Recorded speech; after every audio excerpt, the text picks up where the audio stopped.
about to go live in 10 minutes.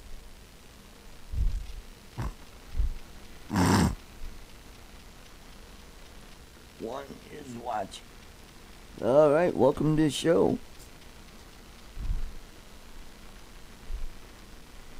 We shall start in about 5 or 10 minutes.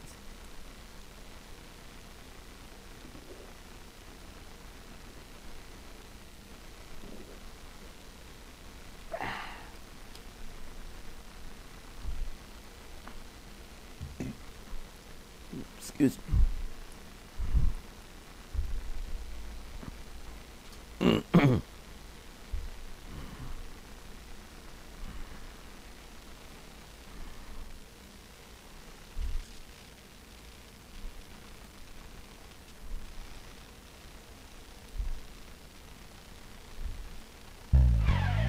Welcome to Art's Place, conservative talk from a different view. From the Casablanca studio in Golden, Colorado. Hosted by Art Carlson. At 4'6", liberals fear him, and conservatives love him. He's definitely a giant among men. Now, here's your host, Art Carlson.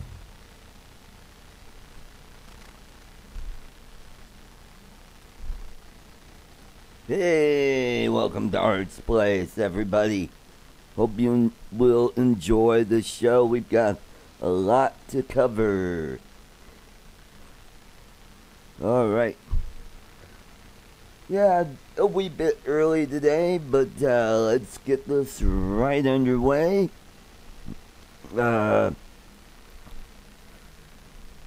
We just had our caucus the other day on. Unfortunately, I just couldn't make it. I had been working a really long shift at work, and plus I'm recovering from a virus. Had a little kidney infection going, and the antibiotics were kicking my butt. So I was just so wiped out, I just could not make it. And it turns out the turnout was really low for the caucus, and that's too bad. Probably because it's a midterm election. It's not a presidential election, which really gets a lot of people out. But still, we've got a governor's race coming up this year. We've got other statewide races. We've got a race for state treasurer. That should get some good press. And plus we got your state house, state senate races. And plus we've got our congressional races as well for all of the congressional districts here in Colorado. Should be an interesting showdown. Today, I'm going to talk about some of the duties of the county chairperson who's running the party for their county, whether it's a Democrat or a Republican, Libertarian, and so forth. We're going to talk about that.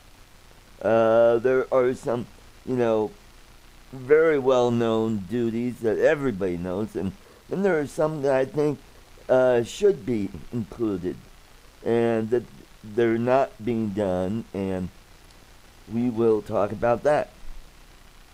Then later we'll talk about what are the Democrats' real objectives here in Colorado.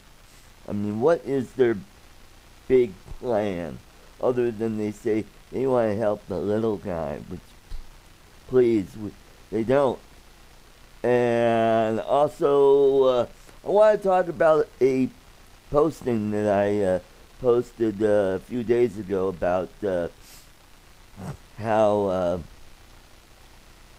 Republicans in the state assembly should just, stop working with the Democrats. I mean, the best thing that could ever happen for the state is gridlock. If we have gridlock, then no stupid bills will get passed or written and sent up to the president, the governor.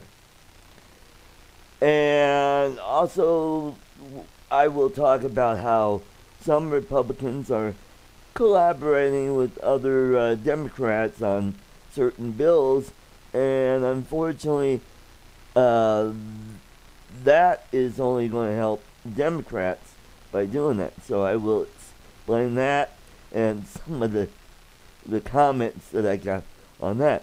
Hello, Robert. Welcome to the show. And then we got Chuck Clark, Dorothy Auteur, our Philippine watcher. I'm not sure if she's in. Are you, Dorothy, are you OFW in the Middle East right now? I am not sure because I have so many Filipina friends, and a lot of them are OFWs in the Middle East. If you don't know what OFW is, that is overseas foreign worker. And there's just not enough good jobs in the Philippines, so they take jobs overseas to send money back home. We'll talk about that a little later. And then finally, we will talk about the Winter Olympics. Should Denver host the Winter Olympics? That is going to be a hot topic to discuss. I think they're talking about the Winter Olympics in 2028 or 2030. And we'll discuss the merits and demerits of having the Olympics here in Denver. All right, let's get going on the. I'm gonna skip over and see if anybody has questions. All right, for those on YouTube, if you have a question, just shoot me a question. What I will do is I will toggle back and forth between Facebook and YouTube and try to answer as many questions as I can. If you have, hey, this is also pretty much an open forum show. If you have a question, let's try to keep it to where it relates to the topics that we're talking about. Who knows? I might find your question intriguing, and I might go off on that. That might take us in a whole different direction that could make the show a little more interesting. All right. And it looks like I've got some really good feed today. So, yeah, Robert, I will talk about the governor's race in a little while. All right, first off, we're going to talk about the duties of the county chairperson, whether you're a Democrat, Republican, Libertarian, Green Party, AMC, ACP, and so forth.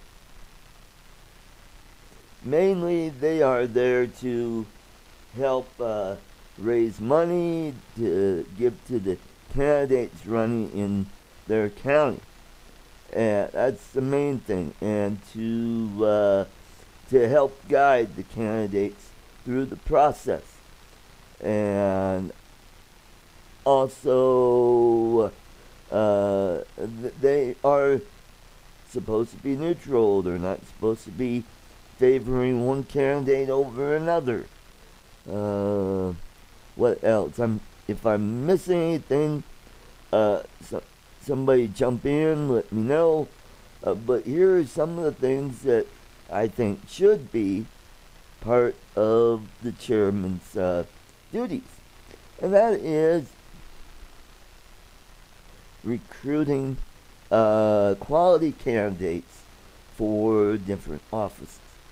Case in point, we are really scraping the bottom of the barrel for Congressional District 7. We got this guy, Barrington. I saw a picture of him. He was at one of the county functions, and he's wearing a t-shirt. For crying out loud, if you're running for office, dress a little nice. Don't wear a t-shirt. I don't care if it's a t-shirt that has your name on it. You're supposed to be presentable. I should know. I was a candidate 3 times, and I pretty much wore a suit every time I went to a function.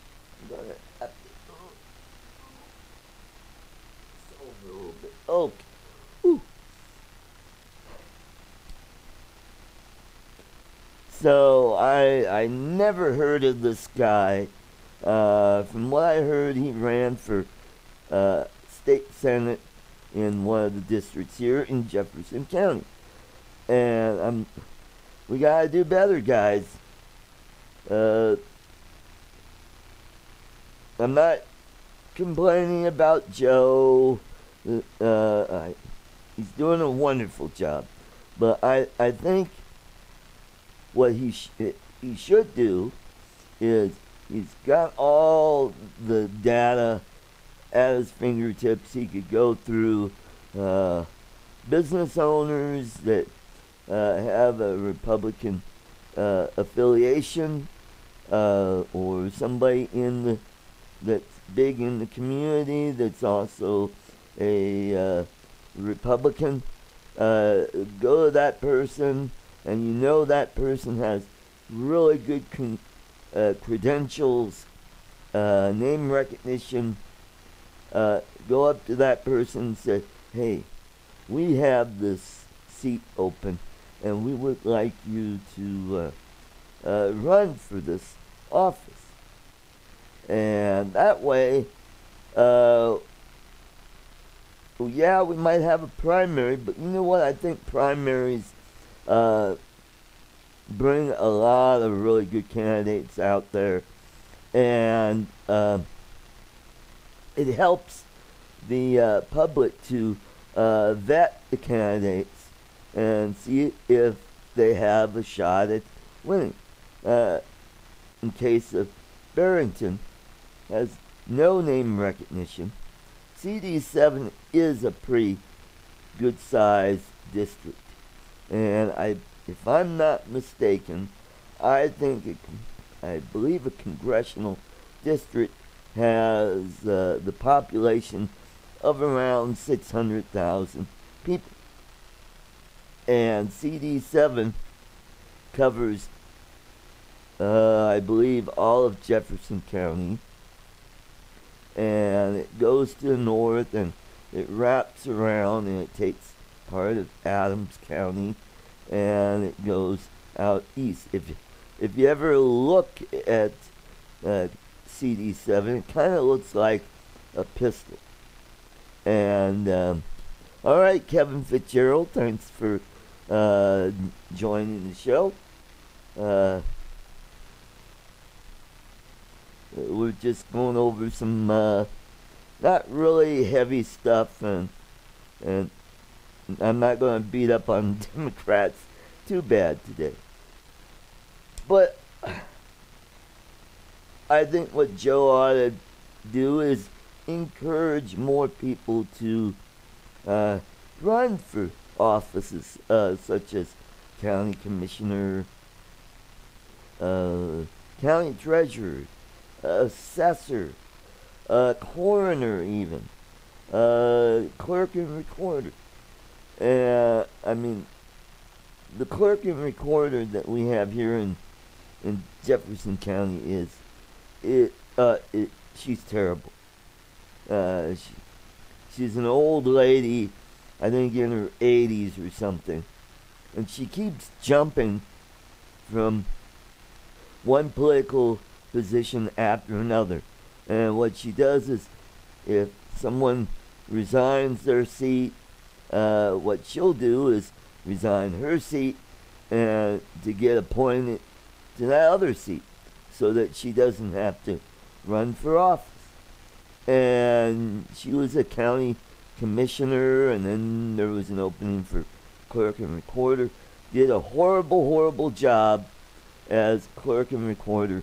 Cost us the school board here in Jefferson County. All right, be that as it may, I think it's one of the many duties of a county chairperson. I mean, if he doesn't have the time, he could delegate this to the vice chair or to, one of his other underlings to say, hey, Bob, go out there and talk to so-and-so who owns this big business in Lakewood or Wheat Ridge and ask him to come on board. But here's the downside, and I think this is probably why we are scraping the bottom of the barrel for candidates, is that the way Democrats run their campaigns, they're cutthroat, and they run to win, and they will do anything and everything to try to win, including destroying the other person's reputation, making it so unbearable for that person that anybody else thinking about running for office is going to think, gee, I don't know if I want to subject myself and my family to that. And not only do you have, it's you and your family, it could be your business that could get hurt. They could say terrible, nasty things, and people will stop doing business with you. And that's the downside to it. And that's what I find very disheartening, that we can't just run a campaign on ideas that we have to attack each other personally. No questions on YouTube. All right, we got down to one person watching. Okay. That's just my opinion on why the county chairperson ought to do that. For example, here in House District 29, we only have one candidate. Originally, I got into the race, and then I realized, hey, wait a minute, I'm trying to get my fiance here. Do I really have enough time to devote to running for office and to try to bring her here? And I just thought, that's just too much work, and I decided, let Grady take it over, and we'll see what he does with it. So, and this takes me to my next question, which is, well, it's not really the next question, but it's about a posting that I made about why Republicans should stop collaborating or working with Democrats on legislation. On the small stuff, they might help you out, but on the big stuff like arming teachers in school, which I think is a good thing, or constitutional carry for people who want to carry their firearm on their person without a permit. And every time that's brought up, we put it through the Senate, it passed, there goes House, gets killed there. So it hurts us there. Here's my point. The incumbent, Tracy Kraft Tharp, is collaborating with fellow Republican on our side. She's a Democrat. She is working with Kevin on legislation, and they're trying to get through the House and hopefully through the Senate where it'll pass and maybe the governor will sign. Here's my point is, Kevin, you're making Grady's job that much harder. We're trying to win that seat. And all you're doing is you're helping Tracy to paint a picture that she's this moderate Democrat, which she may or may not be. But on the big stuff, she's going to vote party line and vote with the Democrats, no matter what. And so you're not really helping out your party by doing this. You gotta look at the big picture. Is this legislation so needed that we need to have this done, even though it might sacrifice us into, maybe taking that seat? Now, on the other hand, this would be her last time to run for re-election. She will be term limited after this. And then there's probably other races around the state where you have moderate Democrats running, and we're helping them out. And it's like, why are we doing that? Case in point, we have Sherry John, who was a moderate Democrat out of Senate District 20, but she's term limited. However, she left the Democrat Party and became an independent. So that took away that seat from the Democrats. So it's not their seat. It's kind of a half a seat that the Republicans gained, if you know what I mean. So I'm all about the big picture. I'm about winning as many seats to where we have the majority, and that way we could control all the committees. And when we can control the committees, we could steer legislation our way to the governorship. Fortunately, we have the Senate, which will kill anything that the Democrats will send up to us that will bust the budget or just total lunacy. And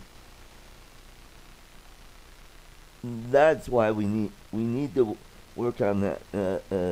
Chris Holbert has a really good point. I believe he said the ratio is 32, 18, and 1.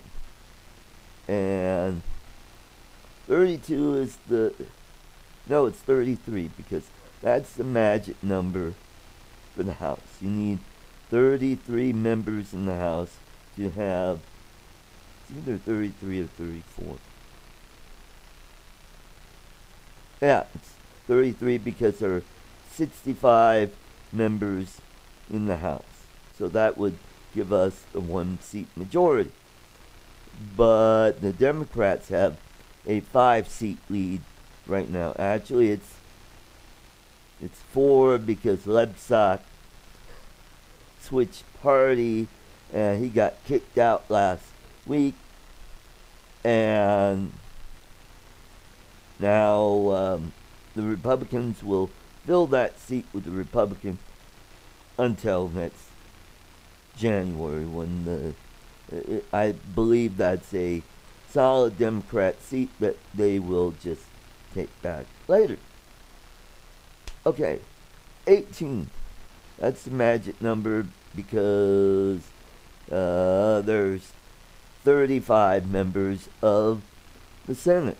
So 18 is the majority, and 1 is the governorship.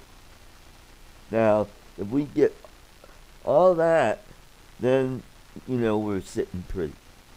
Now, here's the kicker, and I know I've talked about this many, many times, and that will come down to the next census, which is rapidly approaching in 2020. And it's really looking like we are going to gain a congressional district. And so that means whole new maps. We're going to have to figure out where the new district's going to be. How are we going to align the maps? And I don't know if that's going to have much. Well, alright. Colorado is growing. And that also means new boundaries for the House and Senate districts. And the Democrats, here's what they're going to do. They're going to submit their maps. They're going to submit like 4 or 5 maps. Republicans are going to do the same. And if you're the governor appoints a panel, and usually the party that he's on will have the say-so. But here's the kicker. Say that Republicans gain the governorship and we have control of both houses. What will end up happening is, and this has happened every 10 years since 1980, almost 40 years, and they do this every time like clockwork.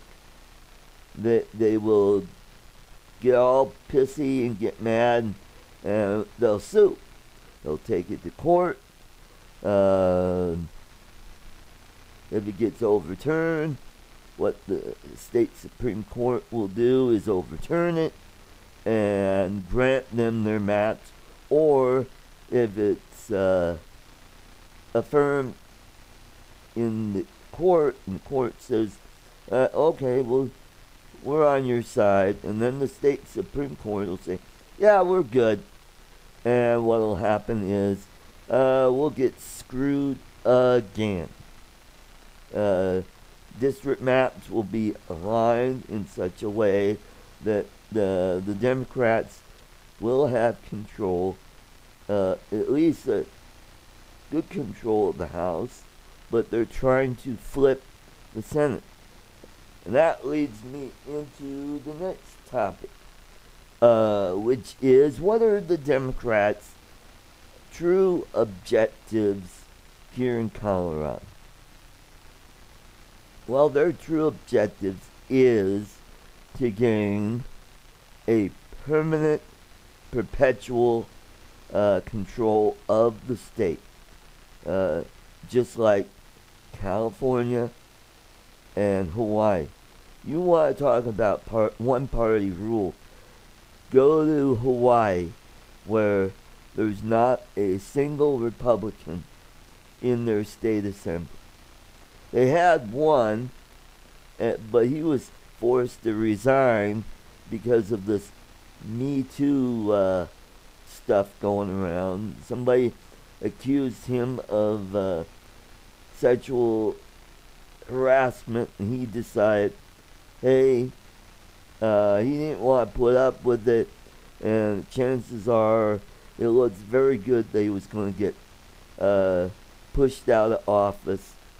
And so he decided, hey, why bother? So he quit.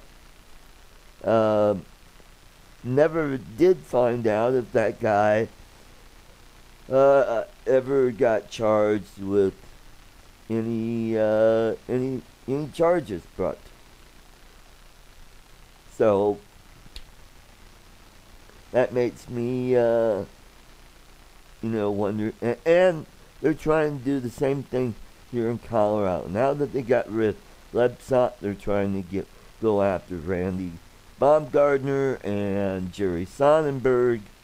If you know Randy Baumgardner, he's a cowboy. I mean, he wears cowboy hat. He dresses like a cowboy. Really sharp, big handlebar mustache. He looks like he's out of a Western movie. Almost like Tombstone. Super nice guy. But he's got that cowboy attitude. And that's how he carries himself, and that,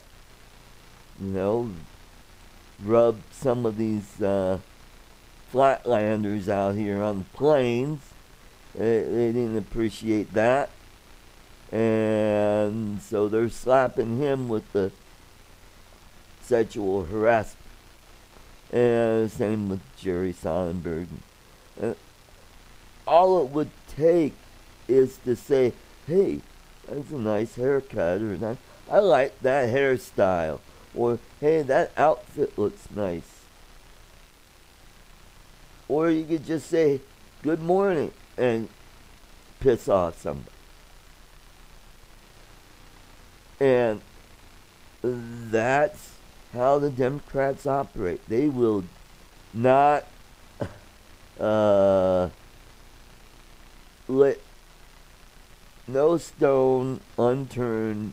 They will, if they can find a way, they will do it to try to screw the Republicans and flip the Senate. And God forbid if the Democrats do win the governorship and they take the Senate back, we are in big trouble. And probably what will happen, like I said earlier about the redistricting and reapportionment, they will draw maps up in such a way that it will make it virtually impossible for Republicans ever to regain control of either chamber of the assembly, and make it that much harder for anybody to want to run for office. And nobody will want to run for governor. They'll just say, why should I? Why would I want to be a Republican governor presiding over a Democrat-controlled assembly where if I veto it, the state Supreme Court will just overturn it? Or I'm not sure. I don't think Colorado has a provision in their Constitution where if they get a 2/3 majority, they could overturn a governor's veto, like they can in some of the other states in the country. And that's what I think the Democrats' true objectives are, because they, what they want to do is they want to make as many states blue as possible. Not just light blue or kind of purpley blue, but blue. New Mexico is a good example. It's a pretty solid blue state. Yeah, once in a while they elect a Republican or a libertarian leaning governor, like Gary Johnson and Susan Martinez. But their legislators are still Democrats. And if you look at all the congressional seats in New Mexico, they're all Democrats. There's even a Udall that's a senator from New Mexico.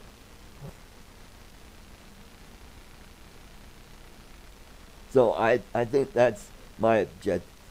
And getting back to my post when I said, hey, we should not, Republicans should stop working. For those of you who don't know who Lynn Bartles is, she is a former journalist with the Denver Post. And when the Denver Post went through another one of their cost-cutting measures, she was let go. Now she's working with the Secretary of State. She tells me that she's a registered Republican, but I don't know. Now I've read some of her stuff before she was let go, and she kind of down the middle, but she will do a hatchet job on a Republican now and then, but she usually kind of does a puff piece for the Democrats. So here's her comment on my page. She says, "Oh, come on. I mean, really, you're a journalist and all you can say is, oh, come on. You don't have, say, why we should be working. Come on, Lynn. You're better than that."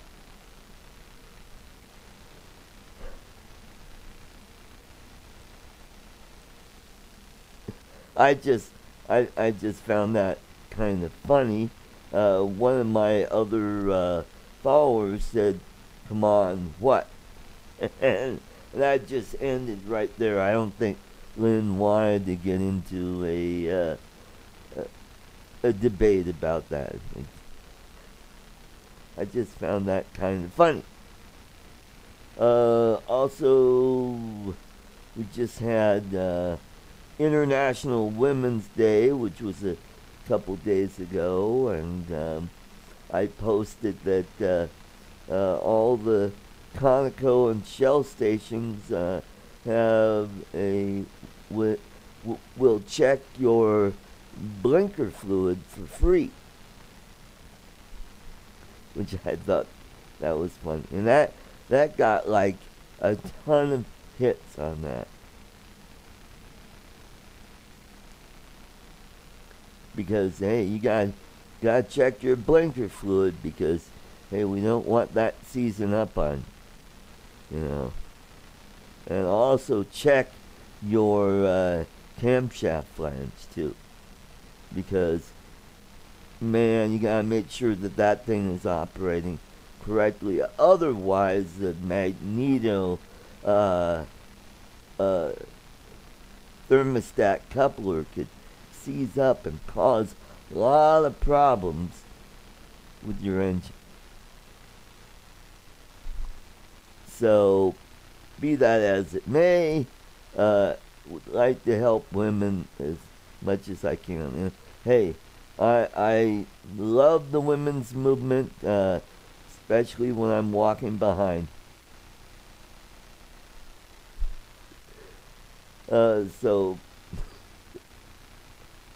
And that's another reason why I can't run for office, because some of the stuff that I posted and some of the things I said, I know would bite me in the butt if I decide to run for office. But then again, look at Donald Trump.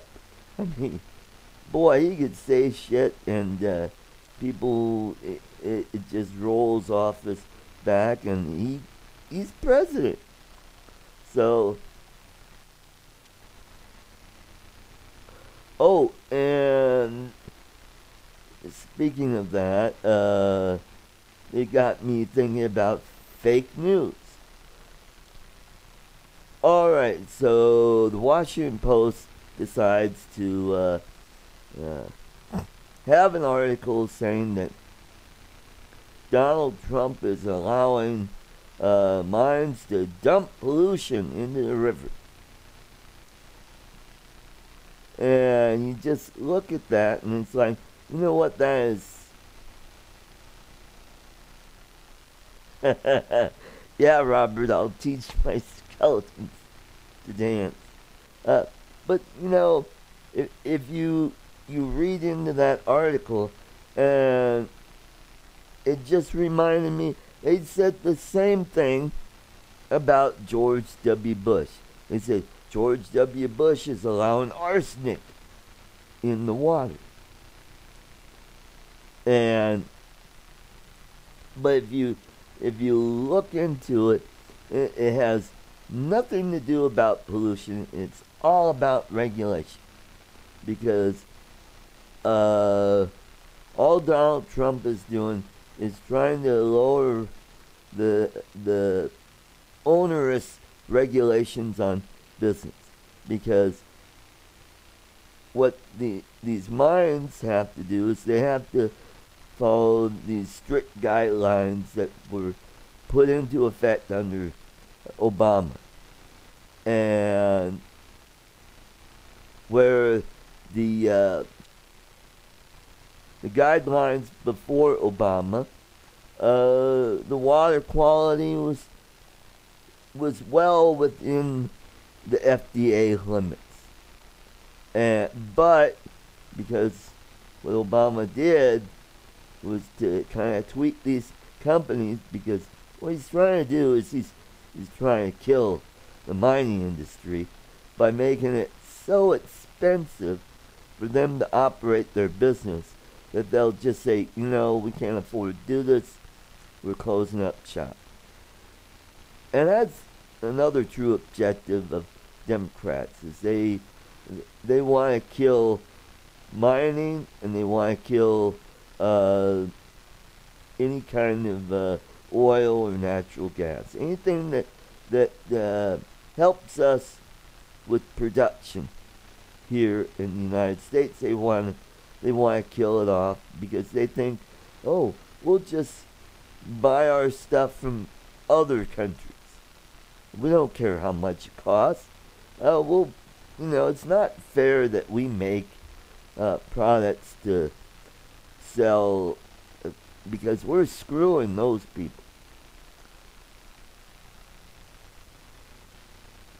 So that's what that was all about. When I saw one of my liberal friends post that, I said, that's fake news.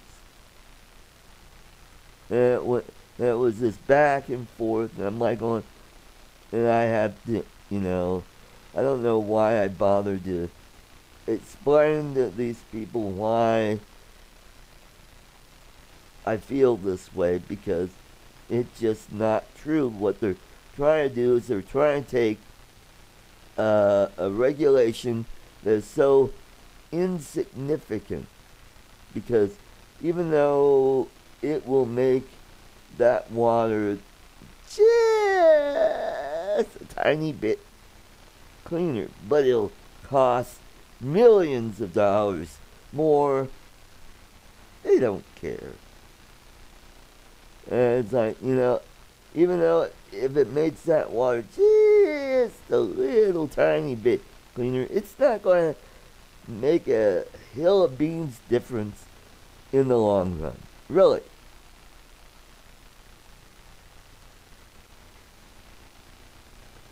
And the same thing about Donald Trump is allowing African trophies to be sold in the U.S. And everybody's up in arms. Oh, they're going to kill off all the elephants and rhinos. Oh my God. No, that's not what it's all about. It is about Well, number one, and Kevin, you should know this because this is about uh, making the herd healthy. And we're not going out there indiscriminately blasting elephants and rhinos right and left. And Kevin knows this. And it's about culling the herd so that it's healthy enough to perpetuate itself. Otherwise, if you don't do that, then what'll happen is then you start getting mutations in the herd to where it makes that herd more susceptible to diseases and and birth defects, and even make them sterile to where they can't reproduce. And so what Donald Trump is trying to do is make it so they could sell some of the ivory or whatever trophy parts here in the U.S. so that those countries will have money to pay the park rangers. And that's the key right there. Because if those people don't get paid, they're not going to show up. And they will end up working with the poachers. And this is where the media likes to spin the story to make Donald Trump look bad. And it has nothing to do with killing off a bunch of animals in Africa. And Donald Trump, his son is a trophy hunter, and they know all about how that whole thing works. And you gotta have the people working with the preserves to make sure that poachers don't indiscriminately start killing off these animals.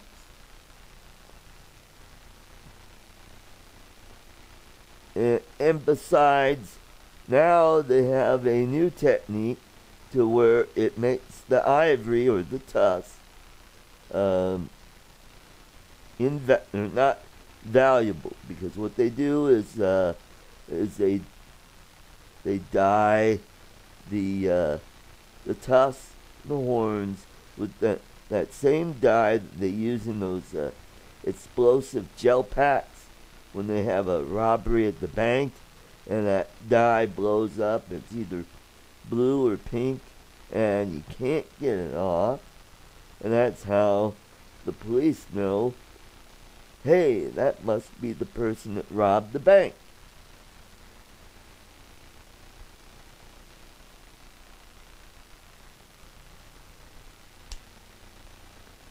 So, and that's just another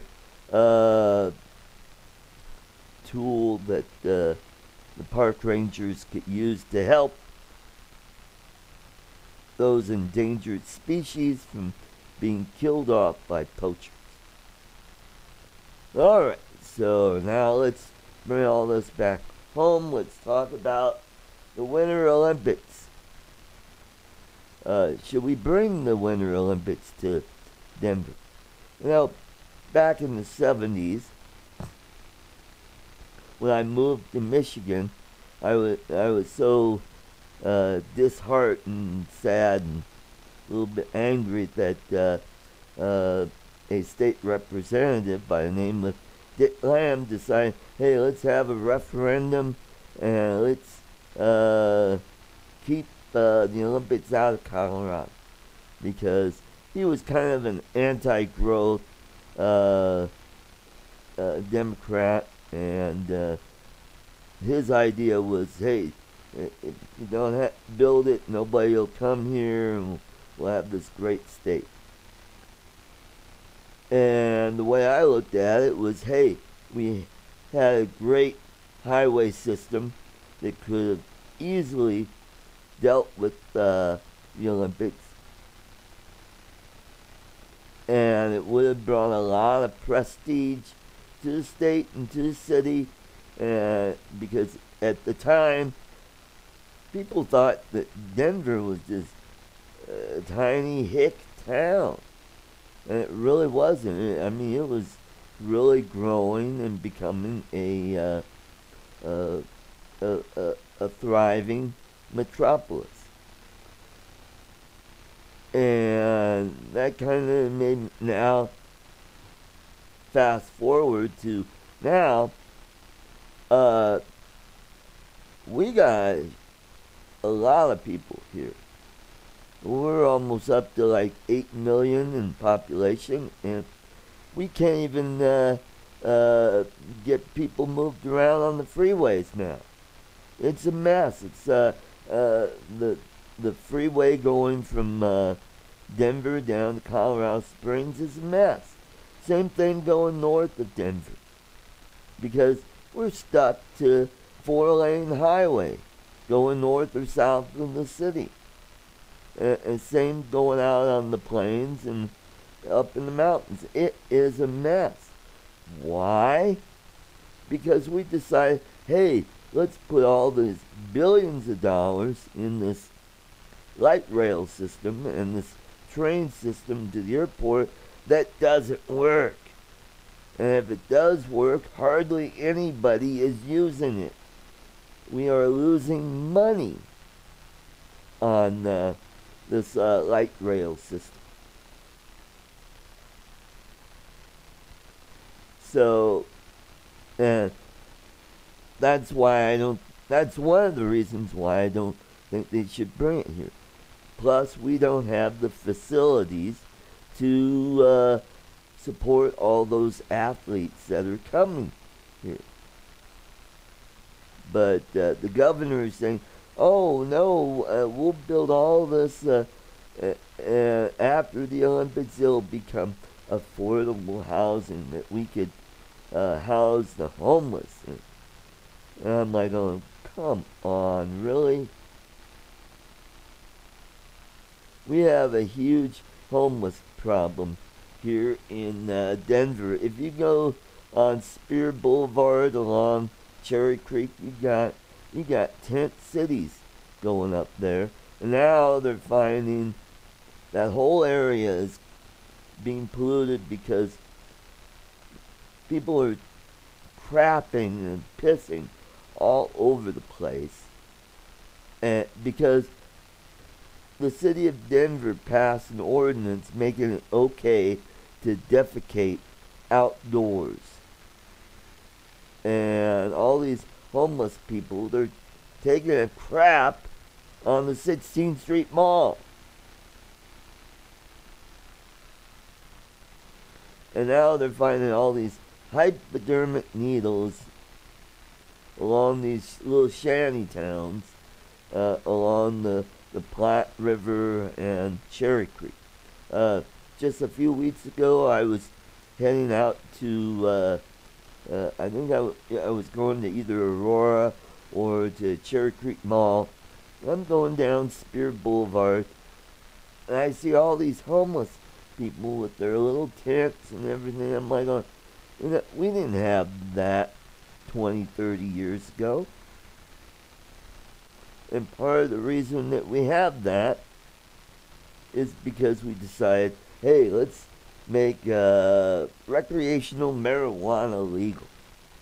And all that did was bring all these potheads out to Colorado. And I thought that, hey, now that we have it it's legal in California, get the heck out of there. Let's start shipping those people to California.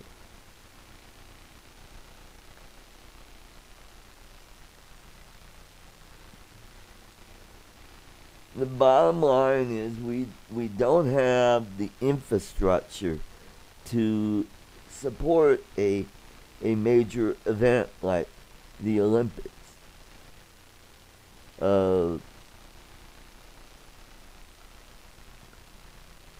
Yeah, we've got several venues where we could hold ice skating and hockey and curling and speed skating and figure skating and all that.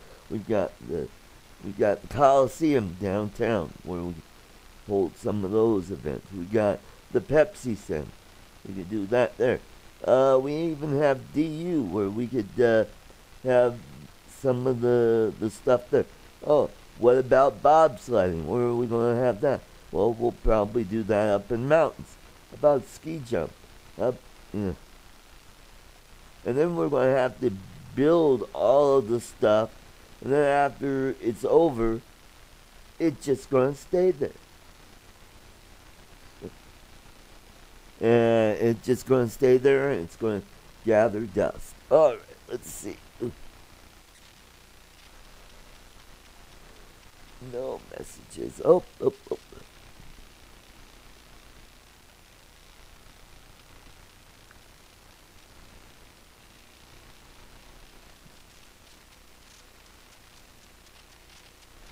All right, just checking something here. All right, we're back to the show.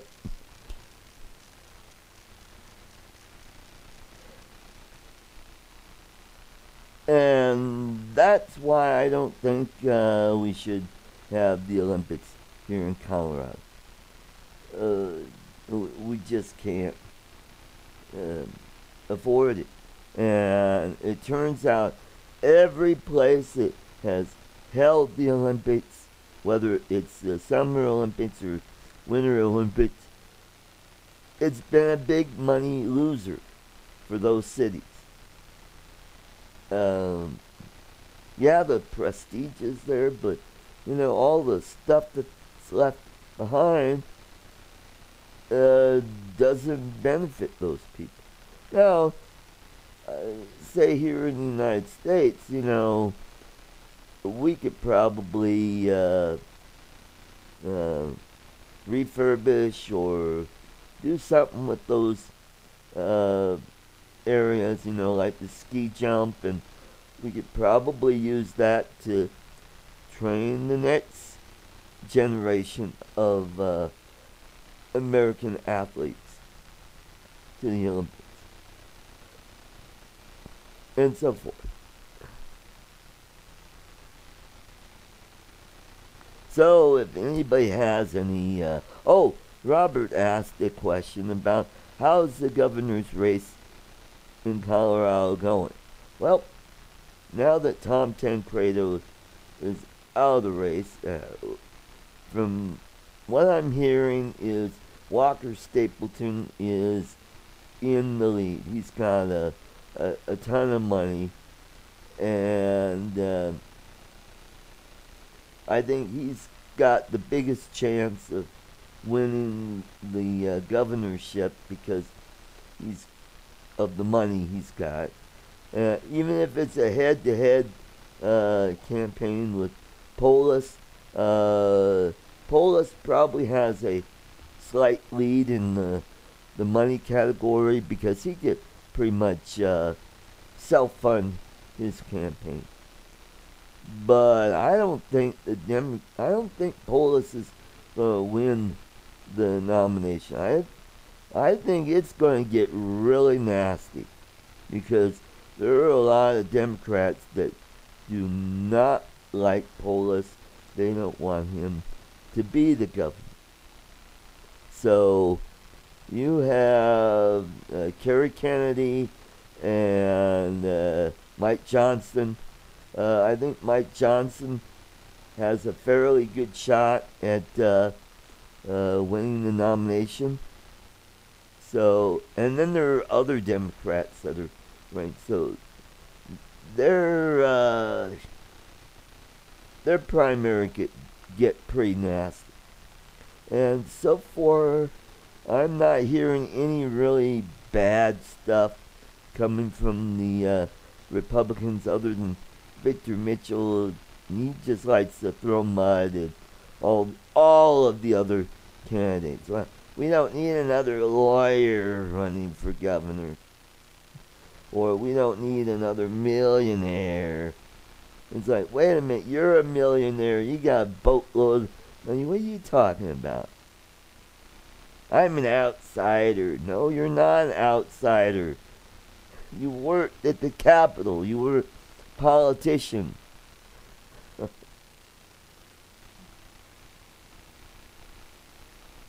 But, yeah, so far, the governor's race is shaping up to be something. However, the state assembly is going to be up at CU in Boulder, and boy, I really don't want it. I'm glad I'm not going there because there could be a potential of some really bad stuff happening up there because, I mean, Antifa and BLM could show up and it could get really ugly fast. And then another thing that I'm hearing about is I guess it's Mackey Auditorium that they're going to have it held at in Boulder. From what I hear, it's not very handicap friendly. It's not really good for us old folks. Not that I'm a really old person. I'm only in my late 50s. But it could really make it hard for people to get around to get to some of the events. So hopefully, well, maybe what'll happen at the county is not the county assembly, but the congressional assembly for District 7. Hopefully somebody will nominate a viable candidate from the floor, and then we can have maybe a real race going on.